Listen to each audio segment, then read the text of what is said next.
My honest review po guys doon sa newly published or latest version ng EPS topic book from the Human Resource Development Korea. Okay?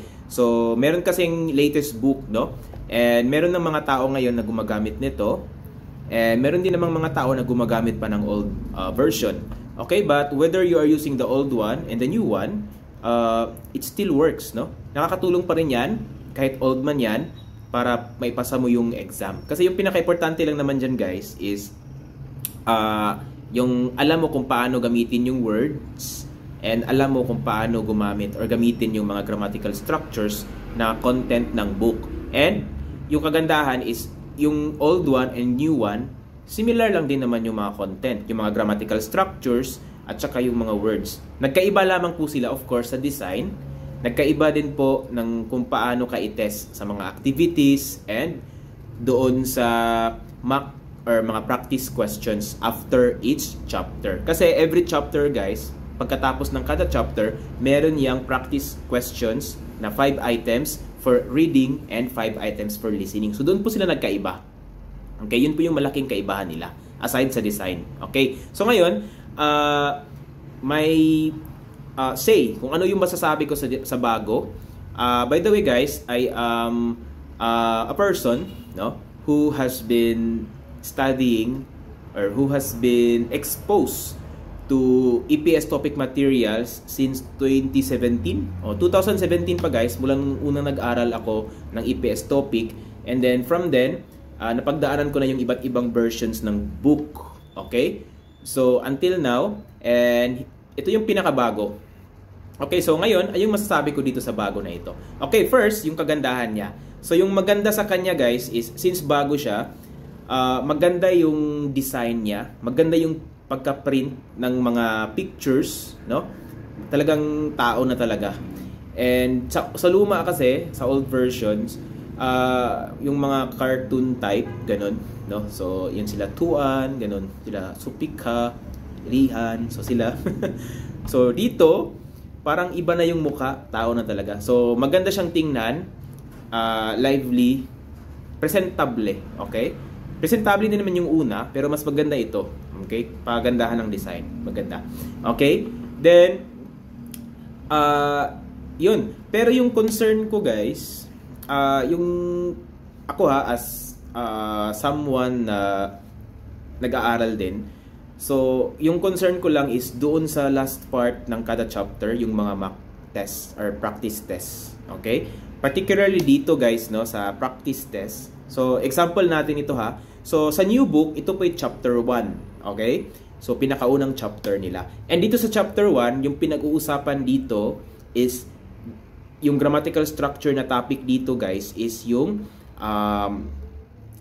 imnida and imnika. Okay, yung be verb na is, are. Imnida and imnika.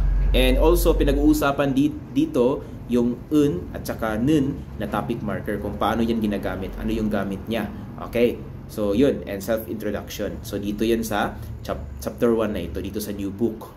Okay, pero yung concern ko is pagdating niya dito sa practice test, sa reading part, yung bubungad sa iyo is paragraph na agad. Ayan, no?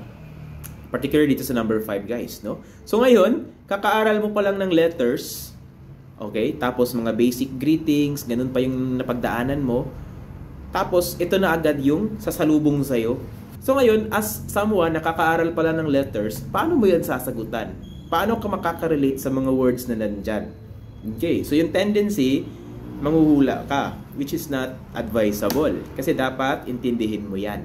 So, yun na yun agad guys eh. Halimbawa ha, bakit? Kasi ang dami mo pang dapat pagdaanan bago mo masagutan ito. So, alam mo yung mga dapat mong pagdaanan guys. Ayan ha, naka-highlight. Yan. Yang dul, particle po yan. And may purpose po kung bakit nandyan yan. Okay? Buddha. Okay. So, it's also a particle. And yung gonna dito sa mangkona, okay? Yung gonna na is a grammatical structure and may ruling po yan, may rule po yan kung paano siya nilalagay sa mga descriptive verbs or verbs, no? Okay? Then, nupun sarame. Kaya yung un dyan guys, may rule din yan kung kailan mo dapat ilalagay. Bakit un? Ano yung purpose? Ano yung ibig sabihin yan? So, marami pa. Yulte. Ano pa? So, ang dami guys. Yan mga grammatical structures na yan. Yan nakikita nyo na naka-highlight. Okay? So, kailangan mo pang mapagdaanan yan. Kailangan mo pa kung malaman kung paano gamitin yan para masagutan mo ito ng tama. Okay? Kumbaga, hindi ka manunood ng translation or hindi ka magde-depend sa translation. Kumbaga, sarili mo lang. Yan. So ngayon, as beginner, kakaaral mo pa lang ng letters, tapos ito na agad. So, paano mo yan sasagutin? So therefore, my conclusion about this one is,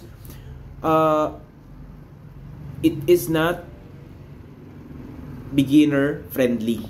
Okay? So kumbaga guys, kailangan mo ng guidance or kailangan mo muna ng background para gumamit ng libro na ito. Okay? But I am not questioning guys ha. I am not questioning the experts who made this book. Kasi expert sila eh. So, expert na sila. Wala tayong magagawa doon. So, they know, they are the expert of the creation of the resources na alam nila na makakatulong sa atin. Okay? Pero my point of view is, as a learner's view, okay, what if ikaw yung mag-aaral, ano yung pananaw mo sa ganitong sitwasyon? Okay, supposed to be dapat iti-test ka sa kung ano yung napag-aralan mo dito sa chapter 6. Which is, part din naman ito ng chapter 6 kasi nakikita din naman yan dito sa information or sa culture na part. Okay? So, dyan. But, my concern is, it's too, ano tawag yan guys? It's too difficult pa for the beginner to answer this one.